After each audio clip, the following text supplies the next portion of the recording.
Welcome, warriors, to another electrifying installment of the Burning Empowerment of Your Soul blog series. We're in week 10, soldiers. Can you feel the fire burning within you? Can you sense the power of transformation coursing through your veins? Well, let's buckle up. Come on, let's buckle up. Because today's mission is going to push you to the limits and beyond. We're diving headfirst into the depths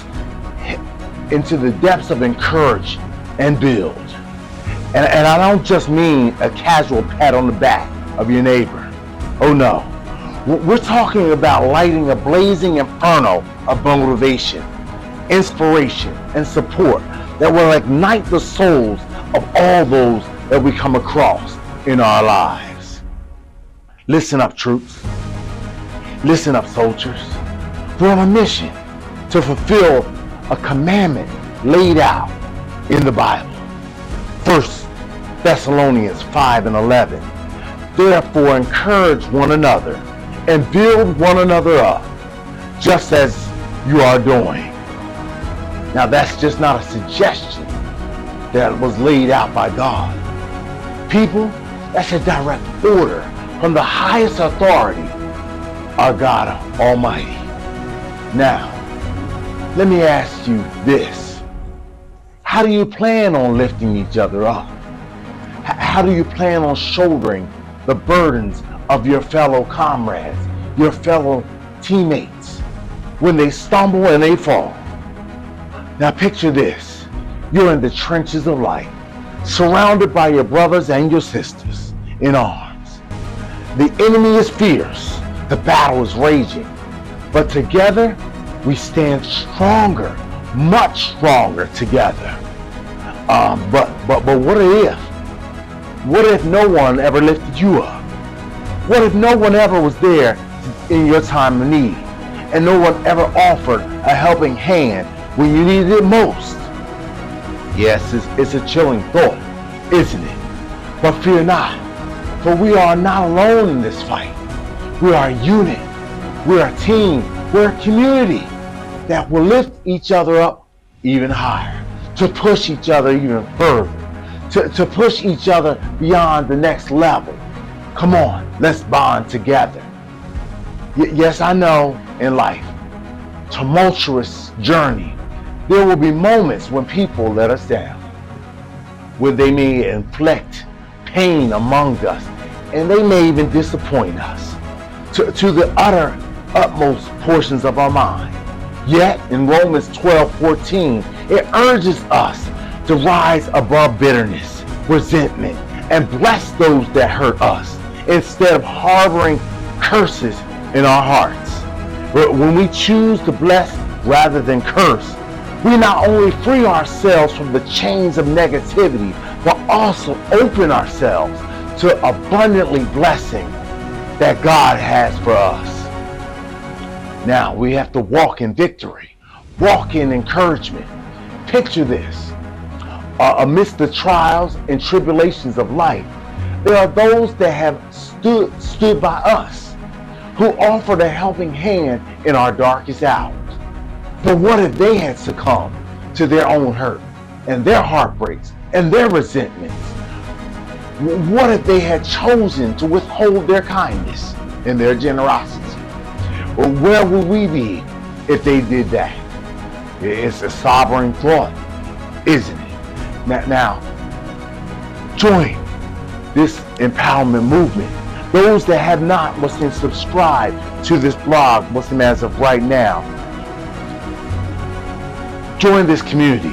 Subscribe to this YouTube channel, Burning Empowerment of Your Soul, for a dose of inspiration and motivation that will set your soul on fire. Hit the subscribe button and be a part of this vibrant community as we encourage one another in this dedicated personal growth of empowerment. Don't forget to follow us even on Facebook at Empower Your Soul 2023 for uplifting content and engaging with the community discussions as we bond together and uplift and encourage each other. That's what this blog is about. Now consider the ripple effect of our actions. When we choose to bless rather than curse, when we extend forgiveness instead of harboring resentment, we create a domino effect of positivity and grace. Our acts of kindness resonate far beyond the immediate moment, touching the hearts and inspiring others to do the same. It's a powerful reminder that our choices have the power to shape not only our own lives, but also the lives of all those that are around us. So let's choose wisely. Let's choose love. Let's choose to be the change we wish to see in the world that's around us. In the grand tapestry of life, every thread plays a crucial role.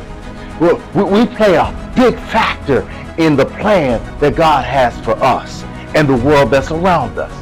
Just as we rely on others to lift us up in our times of need, so too we are called to be pillars of support to those that are around us. Romans 12:14 beckons us to transcend beyond the cycle of hurt and retaliation, to break free from the chains of negativity and embrace the transformative power of love and forgiveness.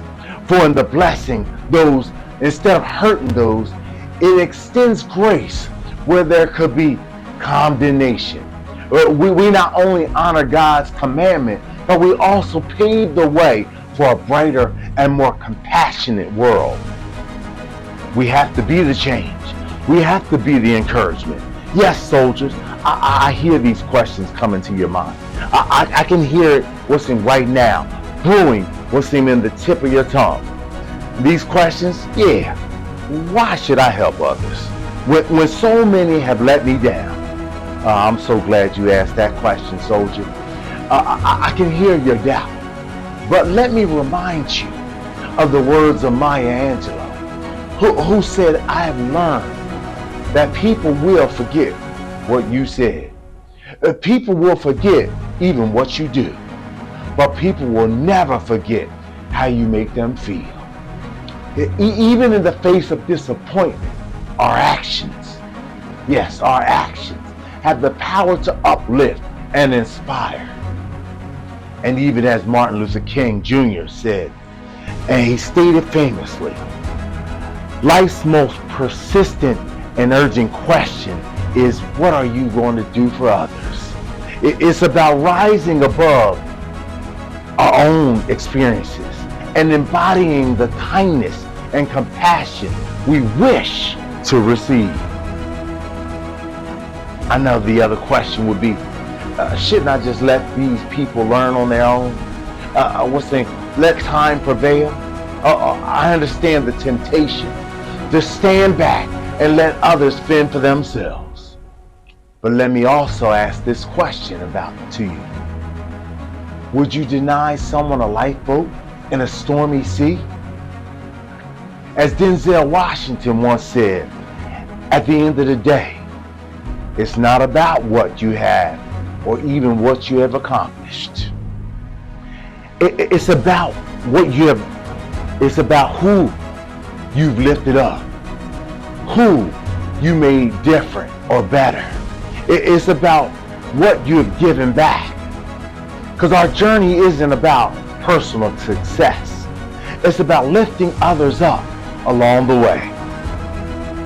I know you still even have more questions even beyond that. You say, I don't have it in me to help. It's natural to doubt yourself. Yes, it is. It's very natural to doubt yourself. But let me share a piece of wisdom from Helen Keller. Alone, we do a little. Together, we can do so much. None of us have to bear this burden alone. Sometimes all it takes is a small gesture of kindness to make a monumental impact. And remember the words of motivational speaker Les Brown. Help others achieve their dreams, and you will achieve yours. But by helping others, you're not just giving yourself, but you're also opening the doors to the fulfillment and success of your own. I know there's even more questions beyond that. Another question might be is, I never seen someone go out of their way. What does that even look like? That's understandable. Yes, that's an understandable question. If you haven't witnessed the acts of selflessness firsthand, but let me paint a picture for you. Think of Fred Rogers, better known as Mr. Rogers. He said, when I was a boy, I would see scary things in the news, and my mother would say to me, "Look for the helpers." Yes, look for the helpers. You will always find people who are helping. Going out of one's way means extending a hand to those in need without expecting anything in return. It's about embodying the spirit of empathy and compassion that transcends and gives us personal growth. Come on, rather than just looking for our personal gain and what do we get out the matter. Helping others is a bond that will seem to go away. And for you seasoned veterans out there, you warriors that have been across these stormy roads that have pushed victoriously, it's time you reach back as well. It's time you extend a hand to the younger generation to impart your wisdom, your knowledge, your strength upon them. And even those that may be even at the same age level but haven't achieved to where you are. Helping one another, reaching back, it is our destined bond that God has given us. And what about those who have been blessed with the means, even the resources and the power to help one another? Let me ask you this. Are you doing everything in your power to uplift those that are around you? Remember, for what much is given, much is required.